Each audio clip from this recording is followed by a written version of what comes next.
Pernah nggak sih kamu merasa sudah tahu sesuatu itu buruk, tapi tetap melakukannya juga? Sudah tahu harus tidur cepat, tapi malah scroll sampai pagi. Sudah tahu harus hemat, tapi tetap belanja impulsif. Sudah tahu harus fokus belajar atau kerja, tapi malah mencari hal yang bikin nyaman sesaat. Banyak orang mengira itu karena mereka lemah. Padahal, secara psikologi, manusia memang punya dorongan alami yang disebut impuls atau nafsu. Dan menariknya, ilmu pengetahuan modern justru menunjukkan bahwa nafsu bukan sesuatu yang bisa dihilangkan sepenuhnya. Karena sejak awal, otak manusia memang dirancang untuk mencari kenyamanan, kesenangan, dan kepuasan. Di dalam otak kita ada sistem reward yang bekerja menggunakan zat kimia bernama dopamin.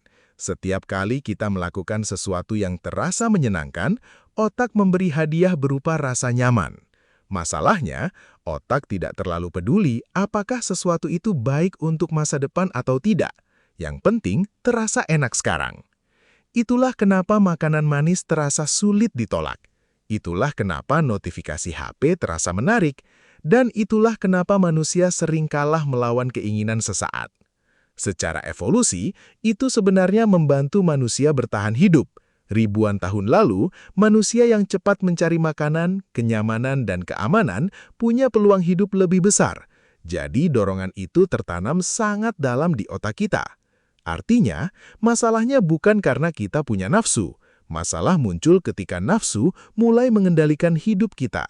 Psikologi modern menjelaskan bahwa di dalam diri manusia seolah ada dua sistem yang saling tarik-menarik. Yang pertama adalah sistem impulsif yang ingin semuanya cepat dan instan. Yang kedua adalah bagian otak rasional, terutama prefrontal cortex, yang membantu kita berpikir panjang dan mempertimbangkan konsekuensi. Jadi, saat kamu ingin makan junk food tengah malam padahal sedang diet, sebenarnya ada perdebatan kecil di dalam otakmu. Satu bagian berkata, ayo makan saja, enak kok.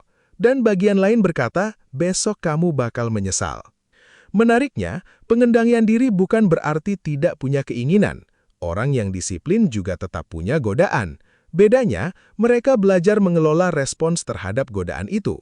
Banyak penelitian menunjukkan bahwa manusia lebih mudah gagal melawan nafsu ketika sedang lelah, stres, kurang tidur, atau terlalu sering mendapat stimulasi instan. Jadi kadang masalahnya bukan mental lemah, tapi otak yang memang sudah kehabisan energi untuk mengontrol diri.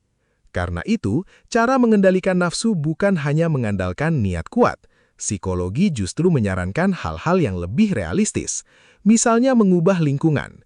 Kalau kamu ingin mengurangi makanan tidak sehat, jangan simpan terlalu banyak di dekatmu. Kalau ingin fokus belajar, jauhkan hal yang memancing distraksi. Karena otak manusia sangat dipengaruhi lingkungan sekitar. Cara lain adalah delay gratification atau menunda kepuasan sesaat.